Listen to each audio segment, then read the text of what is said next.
केसरी खाते हैं उसकी कीमतें 80 रुपया 90 रुपया किलो 100 रुपया किलो हो जाएंगी।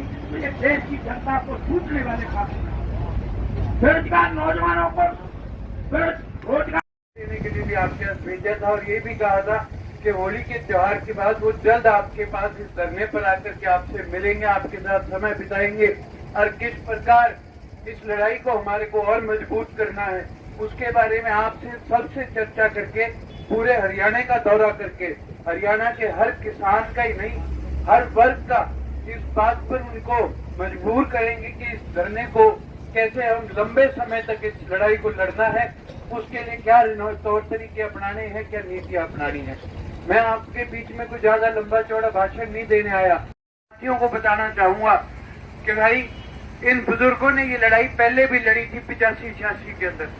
न्याय युद्ध के नाम पर इस देश के अंदर एक बहुत बड़ी लड़ाई लड़ी गई थी और वो लड़ाई हमारे भविष्य के लिए थी। नौजवान साथियों से एक ही अनुरोध है, एक ही अपील है, ये जो लड़ाई है ये बुजुर्ग कोई अपने लिए नहीं लड़ रहे, ये आने वाली पीढ़ियों के लिए लड़ रहे और हमारा फर्ज बनता है इनका मार्गदर्शन लेकर के इस लड़ाई को और मजबूत करें। जो ये हमारे को बोलेंगे, जैसा मार्गदर्शन दिखाएंगे, इस लड़ाई को उस मजबूती से आके लड़ेंगे। करके हर किसान से इस बात पे चर्चा करेंगे कि इस प्रकार के इस लड़ाई को मजबूत करने के लिए जितना योगदान आप लोग दे सके उस योगदान को दें।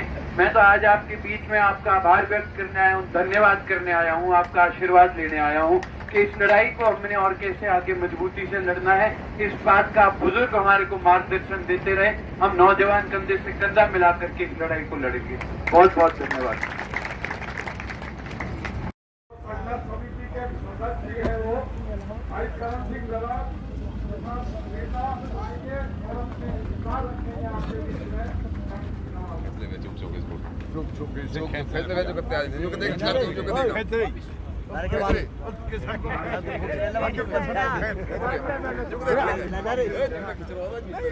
चौटाला साहब, पलवल आंदोलन में आप शामिल हुए आज, क्या कहेंगे आप? जी, यहाँ पे जिस प्रकार से आज ये किसान सभा बुलाई गई और यहाँ पर लोग इकट्ठे हुए थे, तो मैं तो इनसे मुलाकात करने और इनसे मिलने के लिए यहाँ पे आज आया था, क्योंकि पड़ोस में एक गांव में एक 17वीं पे आया हुआ था। जब पता लगा कि आज काफ़ी संख्या में लोग इकट्ठे हैं तो मैं तो इनसे मिलने के लिए यहाँ रुका हूँ।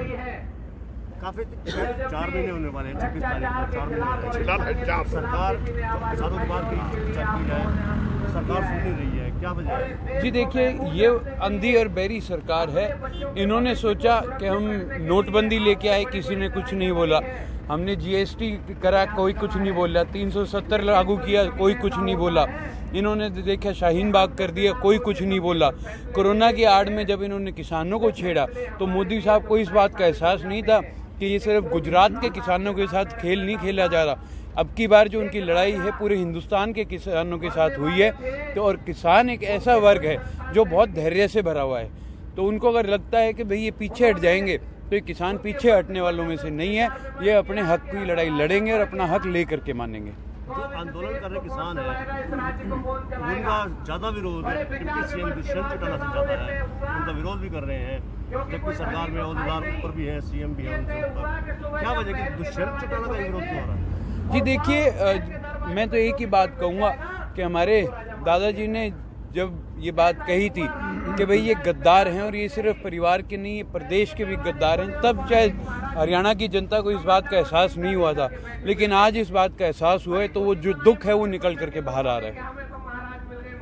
एलनाबाद सीट से इस्तीफा दिया चौटाला ने, क्या आप मान कर चलते हैं? एक वर्ग ये भी कह रहा है कि उस इस्तीफे का कोई औचित्य ही नहीं था, उस इस्तीफे का कोई औचित्य नहीं था, क्योंकि जब नो कॉन्फिडेंस आप आम जनता से जाकर के इस बारे में चर्चा करेंगे तो बेहतर होगा। और जहाँ तक नो कॉन्फिडेंस मोशन की बात है, वहाँ पर मैं एक ही बात आपको ये बताना चाहूँगा कि पहले अगर 90 विधायक थे तो 46 वोट चाहिए थे नो कॉन्फिडेंस के लिए। जब 89 हो गए तो 45 चाहिए। आप अपना पहले बहुमत तो ला करके दिखाओ, हमारे वोट की चिंता क्यों कर रहे हो? आप वो 45 एमएलए तो खड़े करके दिखाओ। जब वो नौबत आई तो आपके पास वो थे ही नहीं आपके। क्या लगता है कि एलनाबाद और जो पंचकुला सीट है जो पर क्या रहेगा, आपको क्या लगता है? जी, समय बताएगा। अभी एक बार चुनाव डिक्लेयर होने दो, फिर पता लग जाएगा।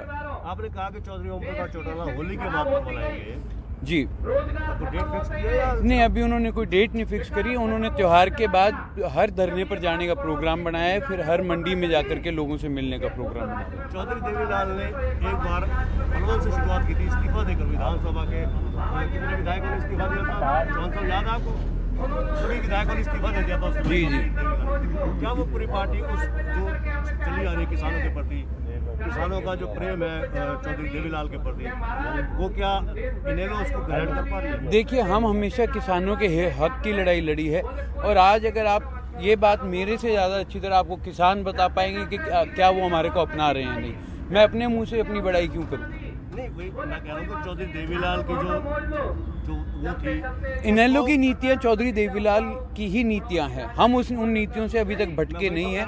इनेलो का एक समय डंका बजा करता था। अगर हरियाणा की राजनीति की बात की जाए, भाजपा हाशिए में रहती थी, भाजपा पैसा समय बदलाव की ओर जा रहा है, जल्द वो बदलाव आपको दिखेगा। क्या मानकर चलते हैं इनेलो का भविष्य है?